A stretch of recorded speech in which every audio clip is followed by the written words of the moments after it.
Bonjour à tous, alors avec cette petite vidéo je vais vous présenter un petit peu mon projet de classe inversée sur la quantité de matière. Donc c'est un projet que j'ai mûri au cours de, on va dire, l'ensemble de la formation que j'ai réalisée, parce que je suis parti d'un constat qui est le suivant: comment réussir à rendre les élèves actifs en cours de sciences physiques et les rendre beaucoup plus acteurs que ce qu'ils le sont à l'heure actuelle. Alors, d'où provient cette envie de rendre les élèves actifs? Elle provient d'un constat, de constats plus ou moins réalisés au cours de mon vécu professionnel. Alors, le constat, je suis parti sur un problème, on va dire, assez empirique, qui est le problème de résoudre, savoir en fait faire des calculs de quantité de matière. Mais ça ouvre en fait à des notions un peu plus générales. Alors, constat a été fait que les élèves, par exemple, avaient un manque de connaissances sur les formules. C'est-à-dire, ils ont du mal à retenir les formules, à se les approprier, à comprendre le sens des termes et ce à quoi elles représentent. Donc ça, c'était la première chose. Deuxième constat, donc ça c'était, on va dire, un petit peu le niveau 1 des connaissances qu'on leur demande de savoir faire. Le niveau 2, c'était un problème de méthode, c'est-à-dire une fois qu'on connaissait les formules, quelle méthode appliquer pour répondre à la question. Donc ça, c'était un niveau un petit peu qui arrive dans un deuxième temps, c'est-à-dire après la connaissance des formules vient la méthode de résolution. Ensuite vient un gros problème qui est un problème de manque d'entraînement. Manque d'entraînement, pourquoi? Parce que une fois qu'on a maîtrisé la méthode, qu'on a maîtrisé les formules, il faut réinvestir, faire et refaire ces calculs pour éviter les erreurs des tours de riz, les erreurs de conversion, les problèmes d'utilisation de la calculatrice, etc., etc. Donc tout ça peut aboutir à la fin en fait à avoir des résultats faux alors qu'on a la démarche qui est bonne. Et tout ça nécessitant énormément de besoins, d'investissement et de travail de la part des élèves, j'ai constaté que beaucoup d'élèves, à la fin, finissaient par un manque d'intérêt. Pourquoi? Parce que c'était pas quelque chose de facile, c'était quelque chose d'assez compliqué et lourd à mettre en place, et les élèves perdaient en fait de l'intérêt. Donc il n'était pas rare pour moi de voir arriver des élèves en début de TS qui étaient un petit peu dégoûtés et un petit peu frustrés parce qu'ils se disaient ils vont encore galérer sur les calculs de quantité de matière. Alors le problème est aussi autre, un petit peu au-delà, c'est dans le cadre du programme de première et de terminale S, à savoir que le calcul de quantité de matière est une base qui apparaît très souvent à travers des problèmes de résolution de problèmes ou ce qu'on appelle également des tâches complexes. C'est-à-dire que beaucoup de tâches complexes et de problèmes utilisent la quantité de matière, le calcul de quantité de matière, et si les élèves ont déjà du mal à faire ces calculs-là, dès qu'on leur demandera une tâche complexe, ils vont se retrouver en situation d'échec et n'arriveront pas à résoudre et arriver à une réponse. Donc ça, c'était l'un des premiers constats. L'autre constat que j'ai réalisé également dans mes classes, toujours en rapport avec la quantité de matière, c'est que l'organisation des cours actuels était construite de la façon suivante. Enfin, c'est tout du moins la façon dont ce que je mettais moi en place. Là, donc à l'école, en première partie on voyait, 3/4 de la séance consistait à présenter les relations, à étudier à la rigueur 1 ou 2 exemples pour montrer la méthode, mais tout ça c'est moi qui l'expliquais, qui le présentais aux élèves. Et 1/4 de la séance consistait à faire de la réalisation d'exercices et de l'entraînement. Donc tout ça donc j'ai constaté également que les élèves me présentaient un fort besoin d'accompagnement, c'est-à-dire ils cherchaient toujours à vérifier s'ils avaient compris à la fois la méthode, les formules, comment faire pour arriver, les réponses, les erreurs d'unité, les oublis de conversion, ce genre de choses-là. Donc ils avaient besoin d'un accompagnement, c'est-à-dire n'hésitez pas à solliciter l'enseignant pour faire vérifier si leur démarche était correcte ou pas. Donc, et ça s'arrêtait en fait, cet besoin d'accompagnement n'apparaissait que sur le dernier quart de séance. Ce qui entraînait donc forcément derrière un travail personnel à la maison, où il y avait peu de réinvestissement et peu de préparation de séance. C'est-à-dire que là-dedans, les élèves arrivaient en classe, découvraient la notion, s'asseyaient, écoutaient sagement, participaient pendant un quart d'heure. Pour les élèves qui avaient compris, ils réinvestissaient à la maison. Pour ceux qui avaient des difficultés, qui ne voyaient pas trop l'intérêt de la chose, leur investissement ne voyait pas l'intérêt de leur faire. Donc comment remédier un petit peu à cette situation? Remédier à tout ça, c'est un petit peu arriver à ce que je disais en introduction, c'est-à-dire que les élèves subissaient le cours et n'étaient pas acteurs de l'enseignement. Ils ne voyaient pas l'intérêt de faire le calcul de quantité de matière. Ils étaient passifs, ils écoutaient sagement, ils pratiquaient pendant un quart d'heure et se retrouvaient grosso modo frustrés à la fin du quart d'heure parce que l'accompagnement qu'ils attendaient de la part de l'enseignant était à minima. Donc il fallait essayer de trouver un moyen pour remédier, essayer de dynamiser un petit peu les élèves. Donc c'est là qu'au cours de la formation, j'ai visité, j'ai étudié et regardé un petit peu les projets d'autres personnes avant justement de bâtir celui-là. Et l'un des projets qui m'a paru intéressant en guise de remédiation possible, que je voudrais mettre en place, c'est le projet de classe inversée. Alors, quels sont les avantages que je verrai et comment organiser la séance de classe inversée? Alors au niveau de l'organisation, déjà à ce niveau-là, on aurait la chose suivante, c'est-à-dire que le travail personnel, qui serait d'abord un travail de présentation des relations, ça se ferait à la maison par le biais d'une vidéo. Ensuite, on aurait l'étude de 1 ou 2 cas simples, prévus pour, les cas choisis et simples, permettant de présenter la méthode de résolution. Alors ça, ces choses-là, pour un élève, c'est relativement facile à faire parce que suivre un cours, prendre des notes, c'est des choses qu'ils ont l'habitude de faire en classe, qu'ils font au quotidien. C'est quelque chose de rassurant et de structurant pour l'élève. Parce que si la vidéo est bien construite et bien structurée, l'élève va se retrouver face à un cours entre guillemets classique. Le problème intervient lorsqu'on va demander à un élève de acquérir et de comprendre la méthode. Mais il y a un intérêt, c'est la continuité justement, c'est qu'à l'école, on demandera donc le travail d'étude des relations et d'étude donc des relations qui est là et l'étude d'exemples simples en amont justement du travail de l'école. Et ils arriveront en classe avec des questions. Ils arriveront en classe en ayant étudié, bon, c'est le vœu souhaité, mais ils arriveront en classe et durant la séance, on aura l'occasion de pratiquer la méthode, de travailler sur cette méthode et de limiter la frustration des élèves qui avaient un besoin d'accompagnement. C'est-à-dire, là dans ces cas-là, l'enseignant passe à temps plein un travail d'enseignement. Je devrais également penser à construire des groupes d'activités pour créer une sorte d'émulation, de dynamisme, d'échange, permettant aux élèves d'échanger entre eux, présenter un peu leurs résultats, et ceux qui ont compris pourront reformuler pour ceux qui n'ont pas compris. Ça, c'est intéressant également parce que ça rentre pleinement dans le processus d'appropriation des formules. Alors, c'est justement aussi une chose qui est importante, c'est la vérification de la compréhension de la première partie. C'est-à-dire la partie faite à la maison, on pourra le faire soit par le biais de QCM, à l'issue des vidéos, de construction d'une fiche de synthèse, ou alors d'envoyer un élève au tableau pour reformuler ce qu'il a compris des vidéos. Donc ce travail de reformulation est important parce qu'il passe par une étape de mémorisation, on va dire d'acquisition pleinement des contenus. Donc ici en l'occurrence des formules relatives à la quantité de matière. Quels sont les intérêts que l'on peut rencontrer à mettre en place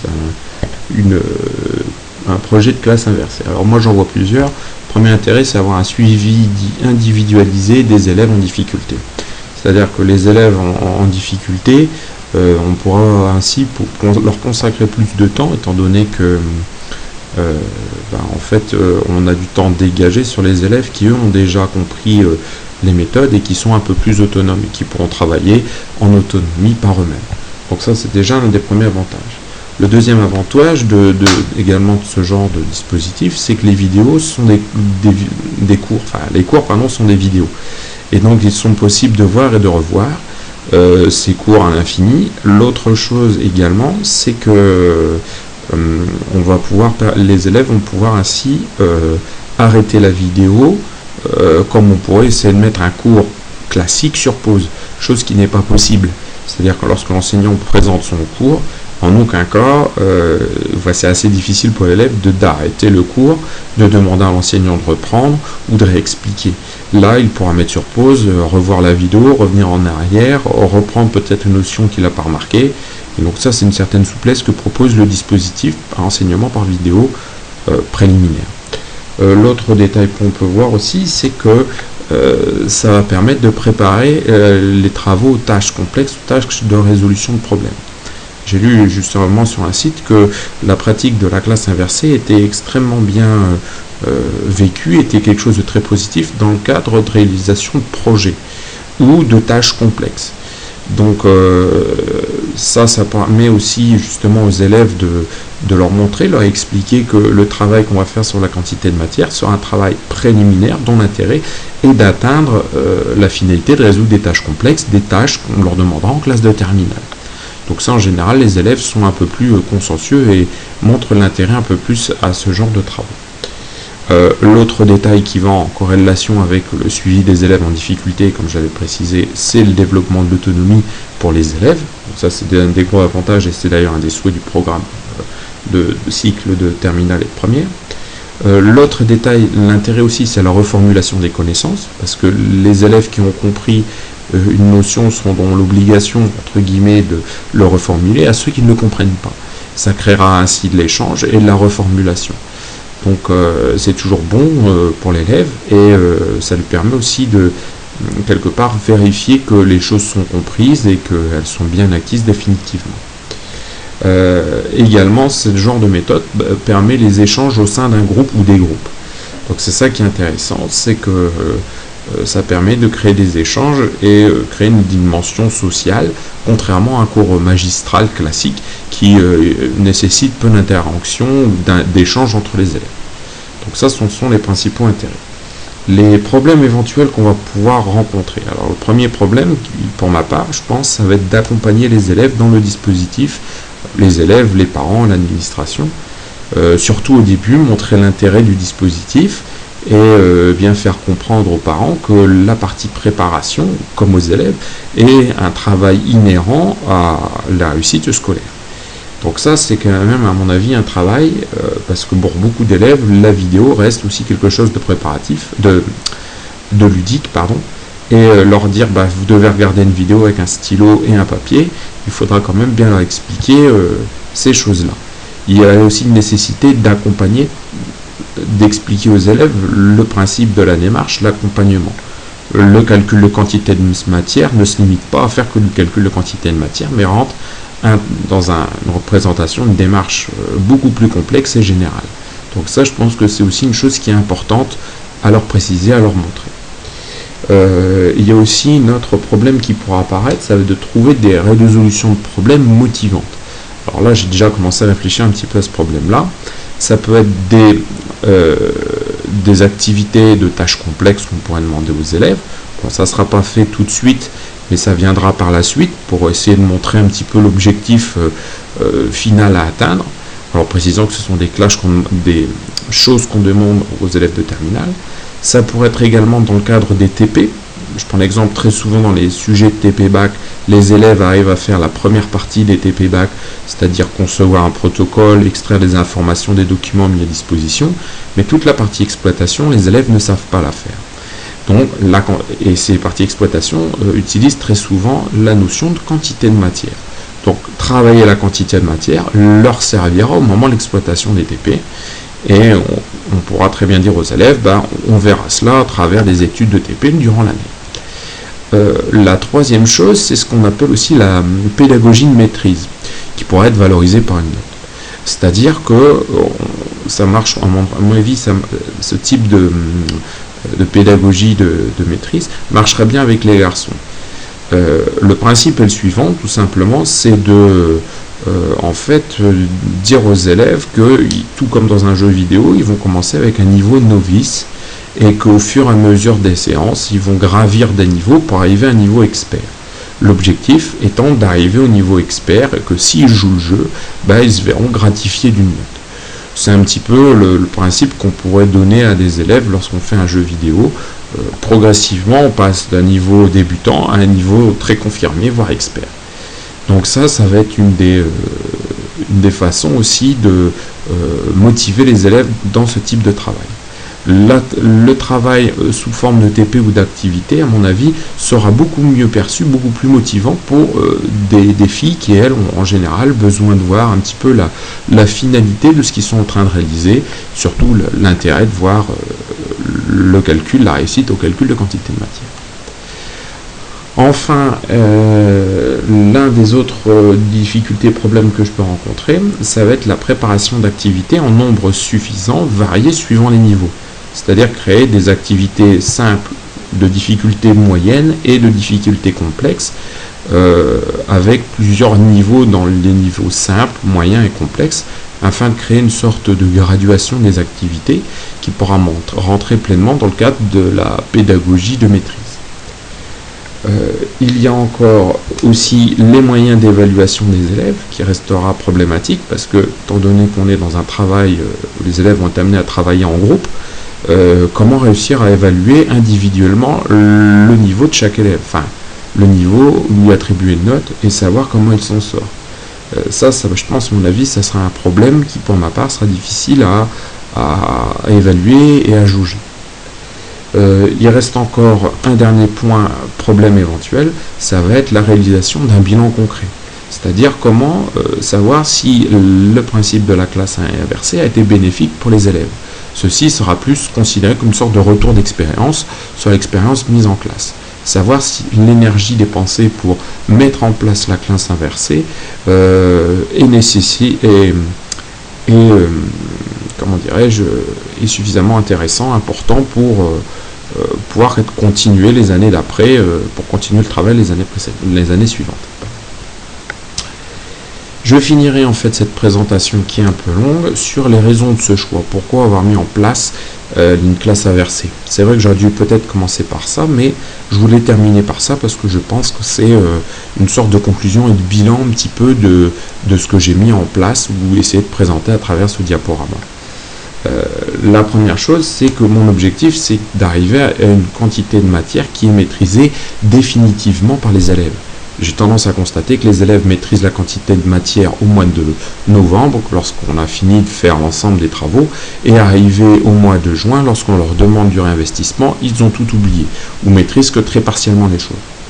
Donc l'idée, c'est d'essayer d'avoir une quantité de matière qui reste et soit ancrée comme une compétence et une connaissance acquise pour le cycle de première et terminale.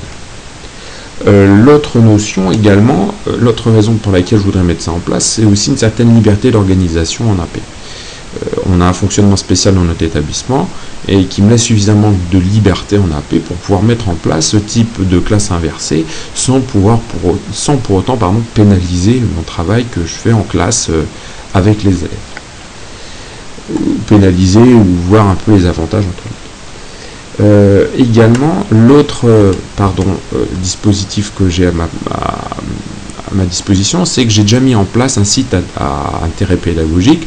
L'établissement bénéficie également d'un ENT, donc j'ai déjà pas mal d'outils qui sont mis en place. Donc l'installation, par exemple, d'un MOOC ou d'une plateforme pour pouvoir faire les échanges ou distribuer les vidéos pourra, nécessiter très peu de ressources, de moyens pour ma part. Donc c'est la raison pour laquelle j'ai envie de me lancer aussi dans ce projet de classe inversée. On est aussi dans le cadre d'un prolongement du programme du lycée, c'est-à-dire le lycée de physique, programme de physique de terminale est conçu de telle sorte à créer de l'autonomie, à créer des échanges. Nos inspecteurs nous voient et nous sollicitent beaucoup justement pour que les échanges aient lieu au sein des classes, et je pense qu'un projet de classe inversée va aller dans ce sens-là et permettra aux élèves de réussir et de les préparer aux études à venir. Alors là, j'arrive sur le point le plus important, et en guise de conclusion, je t'en ai d'ailleurs parlé en introduction, c'est que je commence à en avoir marre. Ça, c'était un constat, marre d'avoir des élèves qui subissent le cours et qui sont attentistes. Ce que je voudrais, c'est au contraire avoir des élèves motivés, dynamiques et volontaires.